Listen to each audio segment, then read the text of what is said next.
tous et à toutes. Petit live de la rentrée, il faut bien s'y remettre.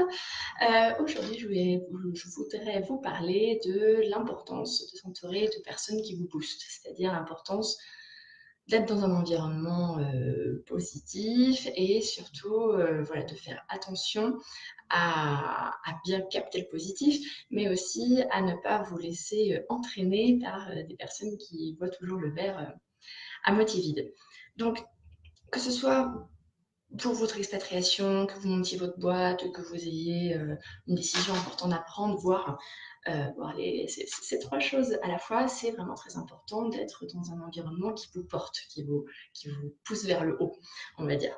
Donc, en soi, ça coule de source, c'est quand même plus sympa d'être avec des gens fun qu'avec des gens qui se plaignent tout le temps et qui n'arrêtent pas de broyer du noir.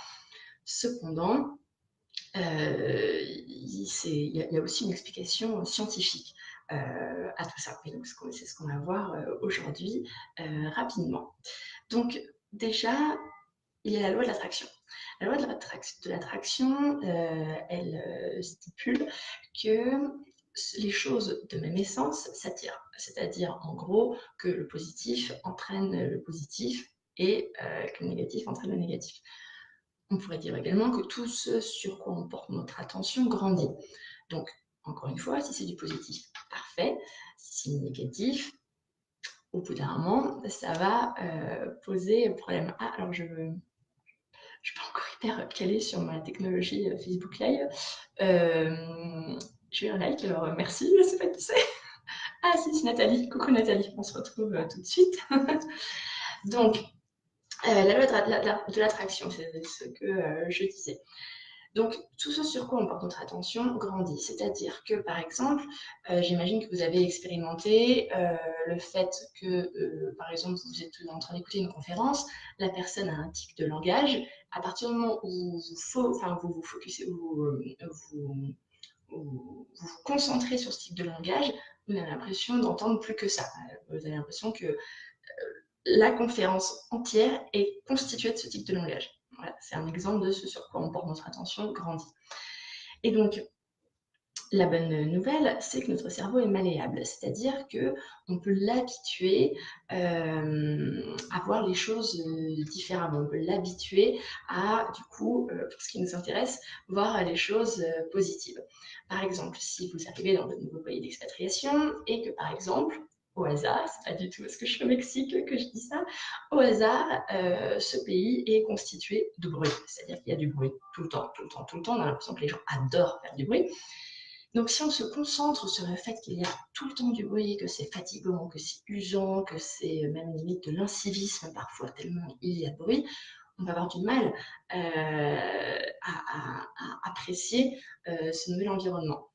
Alors que si on se concentre plutôt sur le fait que oui, il y a du bruit et oui, c'est déplaisant, mais par contre, de tout ce bruit, il y a une espèce de joie de vivre qui sort de ce brouhaha, les gens sont souriants, il y a de l'entrain, c'est effervescent, il y a une certaine énergie qui s'en dégage. Alors, oui, il y aura toujours du bruit, mais ceci dit, on portera notre attention sur quelque chose de plus positif, quelque chose qui ne va pas nous entraîner à bougonner, mais qui va plutôt nous pousser à voir la chose de manière positive et plus fun, plus sympa. Donc voilà, c'est comme ça que la loi de l'attraction fonctionne, à savoir que ce sur quoi on porte notre attention grandit. Donc il faut essayer de voir le positif, le verre à moitié plein dans les situations. Donc ça, c'est le premier facteur. Deuxième facteur, c'est les gens qui nous entourent. C'est-à-dire que le monde qui nous entoure n'est pas un monde de bisounours, on est d'accord. Il y a des choses positives, des choses négatives, mais il y a certaines personnes qui ont une fâcheuse tendance à toujours voir le négatif, toujours voir le négatif, toujours bougonner, toujours se plaindre, etc. etc. Donc, si on est entouré de personnes comme ça ne nous met pas dans un bon état d'esprit. Imaginons encore une fois, vous arrivez en expat, vous êtes dans un pays où vous n'allez pas pouvoir retravailler. Si vous entendez autour de vous plein de gens: «Mais ça va, tu t'ennuies pas, c'est pas trop compliqué. Oh là là, moi je sais pas comment tu fais, je pourrais pas comme ça ne plus avoir ma dépendance, mon indépendance financière. Et ça tu pas peur de perdre la main?» Voilà, que des choses comme ça. Au bout d'un moment, c'est un peu compliqué, hein, on va pas se le cacher. Autre élément, par exemple, si vous êtes en train de monter votre boîte. Et là, si des gens vous disent: «Oh là là, mais comment tu fais? Mais, oh, mais je ne pourrais pas prendre autant de risques, et t'as pas peur, tu penses qu'il y a vraiment des clients, t'as pas peur d'investir et que finalement il n'y a personne?»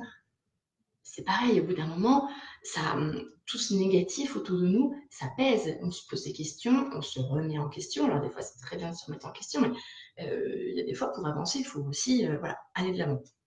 Donc, quand on est entouré de personnes comme ça, c'est très important de lire entre les lignes déjà. Parce que par exemple, quand quelqu'un me dit je ne sais pas comment tu fais, je sais pas comment tu fais, moi j'arriverai pas à monter quelque chose comme ça du début et à prendre ce risque.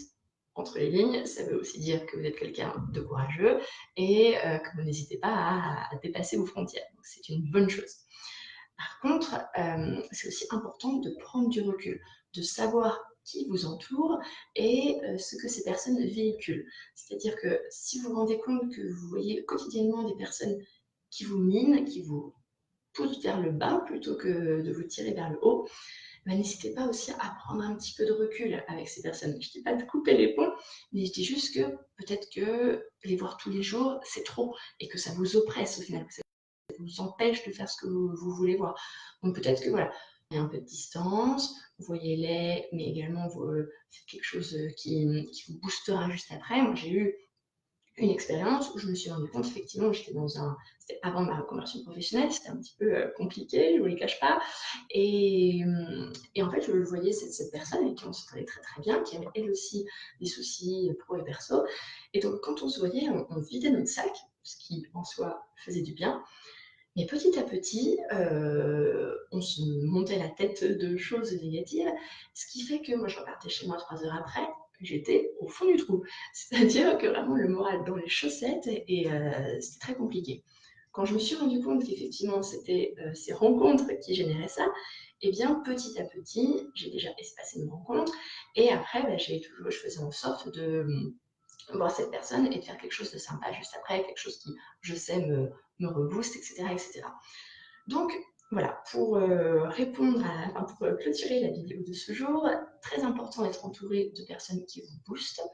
Et si vous avez du mal, vous, à voir plutôt le positif dans votre quotidien, commencez déjà par chaque jour prendre un moment et noter 3 choses positives qui vous sont arrivées. Si vous êtes en manque d'inspiration, n'écrivez pas « il m'est arrivé de mal aujourd'hui » parce que votre cerveau ne comprend pas la négation. C'est-à-dire que si par exemple je vous dis « ne pensez pas à un chat rouge à pois jaune », tadam, vous êtes en train de penser à un chat rouge à pois jaune. Donc si vous voulez vraiment habituer votre cerveau à voir les choses positives, habituez-le à noter des choses en affirmatif, ne mettez pas de négation. Donc déjà, il y a cette première chose.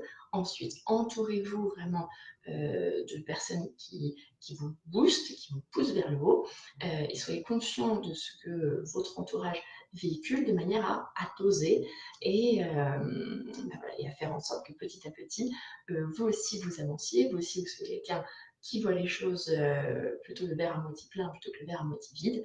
Ça vous permettra d'avancer, que ce soit dans votre expat, dans votre nouveau boulot, dans votre vie perso, etc., etc. Si vous voulez qu'on en parle, si vous voulez qu'on parle de vos perceptions, de vos façons de réagir, de voir les choses, etc., n'hésitez pas à me contacter. On peut en parler. Je peux également vous coacher sur ce point. Donc voilà, c'est très important de prendre les choses en main pour que les choses changent, parce que sinon personne ne le fera pour vous de toute façon. Voilà, je vous souhaite une très bonne semaine et à très bientôt.